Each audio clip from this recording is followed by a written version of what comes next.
जय शिवराय मित्रांनो.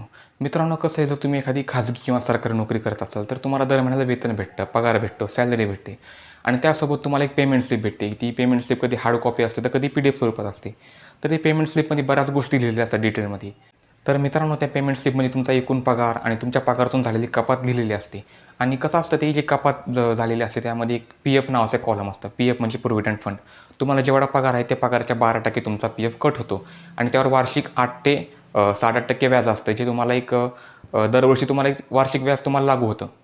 तर कसं आहे मित्रांनो, EPFO 2026च्या नियमानुसार एक नवीन नियम आला आहे. जर तुम्ही मॅरिड असाल किंवा तुम्ही नुकतंच लग्न केलं असेल, तर तुम्ही तुमचं एक नॉमिनेशन जे असतं ते PFचं, ते तुम्हाला अपडेट करणं गरजेचं आहे. म्हणजे तुमच्या पत्नीचं नाव किंवा पतीचं नाव तुम्हाला अपडेट करणं हे गरजेचं आहे. तर मित्रांनो, PFसाठीचं जे नॉमिनी अपडेट करायचं आहे, ते कसं करायचं आहे आपण टप्प्याटप्प्याने जाणून घेऊया.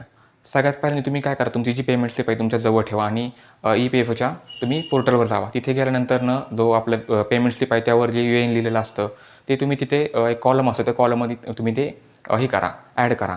ॲड केल्यानंतर तुम्ही नॉमिनेशन नावाचे जो कॉलम आहे त्या कॉलमवर जावा. तिथे गेल्यानंतर तुम्हाला तुमची पत्नी असेल किंवा पती असेल त्यांच्या नावावर जर तुम्हाला ते नॉमिनी म्हणून तुम्हाला ते अपडेट करायचं असेल, तर त्या व्यक्तीचा फोटो, आधार कार्ड क्रमांक आणि त्यांचा जे PFमध्ये त्यांना किती हिस्सेदारी द्यायची आहे तुम्हाला, ती तुम्ही तिथे अपडेट करा. पण अपडेट करताना म्हणजे तुमच्या स्वतःचं जे फोन नंबर आहे जो तुम्ही UNला दिला आहे, तो तुमच्या बँकला आणि आधारला लिंक आहे का हे सुद्धा तपासा. तुमचा पत्ता, तुमचा फोटो जे लेटेस्ट आहे ते तुम्ही तिथे अपडेट करा. आणि मित्रांनो, ह्याचा एक फायदा तुम्हाला असा होईल, जर तुमचा अकाली मृत्यू झाला किंवा तुम्हाला जर तुमच्या पाठीमागे तुमच्या जर जे नॉमिनी आहेत त्यांना जर पैशाची गरज पडली, तर त्यांना ते PFचे पैसे मिळण्यामध्ये खूपच मदत होईल, खूपच त्यांना सोपं जाईल. तर मित्रांनो, तुम्हाला ही माहिती कशी वाटली हे कमेंटमध्ये नक्की कळवा.